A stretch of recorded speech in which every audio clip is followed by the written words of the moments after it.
বঙ্গোপসাগরের মোহনায় সুন্দরবনের দুবলার চরের আলোর কোলে শুরু হয়েছে শতবর্ষের ঐতিহ্যবাহী 3 দিনের রাস উৎসব। পূর্ণিমার তিথিতে পুণ্য স্নান ও পূজার মধ্য দিয়ে উৎসবটি উদযাপন করে সনাতন ধর্মাবলম্বীরা।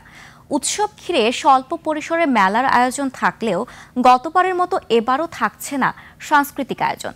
খুলনা প্রতিনিধি আশরাফুল ইসলাম নূরের তথ্য ও ছবিতে ডেস্ক রিপোর্ট, ক্যামেরায় ছিলেন শেখ মোহাম্মদ জুয়েল।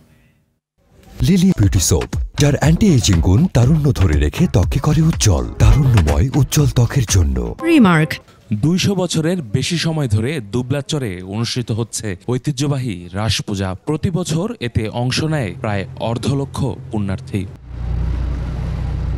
সোমবার থেকে বন বিভাগের খুলনা, বাগেরহাট ও সাতক্ষীরা রেঞ্জের বিভিন্ন স্টেশন থেকে অনুমতি নিয়ে রাস পূজা ও পুণ্য স্নানের উদ্দেশ্যে যাত্রা করে পুণ্যার্থীরা। মনোবাসনা পূরণ ও সকলের মঙ্গল কামনাই রাস পূজার মূল আচার।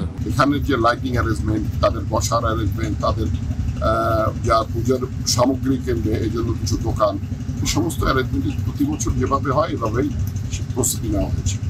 আমার যে সনাতনীরা আছে এসে তাদের আরাধনা করতে পারে এবং তাদের প্রার্থনা অনুযায়ী সেই ঈশ্বরে এই রাসলীলা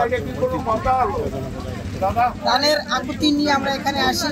আমাদের সেই প্রাণের দেবতা শ্রীকৃষ্ণের এখানে যে রাসলীলা করেছিলেন, আমরা সেই রাসলীলাকে ধারণ করি। রাস উদযাপন করতে বন বিভাগ ও আইন প্রয়োগকারী সংস্থাগুলোর পাশাপাশি বাড়তি নিরাপত্তা নিয়েছে কোস্টগার্ড। 5টা জায়গা থেকে, নদী থেকে বেসিক্যালি তারা অ্যাপ্রোচ করেন।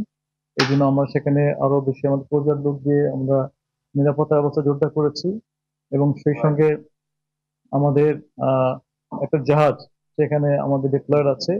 4টা আমাদের বিভিন্ন মেকানাইজড বোট এবং হাই স্পিড বোট আমাদের এখানে আছে। আগামীকাল পুণ্য স্নানের মধ্য দিয়ে রাসের 3 দিন ব্যাপী আনুষ্ঠানিকতা শেষ করবে সনাতন ধর্মাবলম্বীরা। ইউসুফ হাসান নাইম, 21 টেলিভিশন।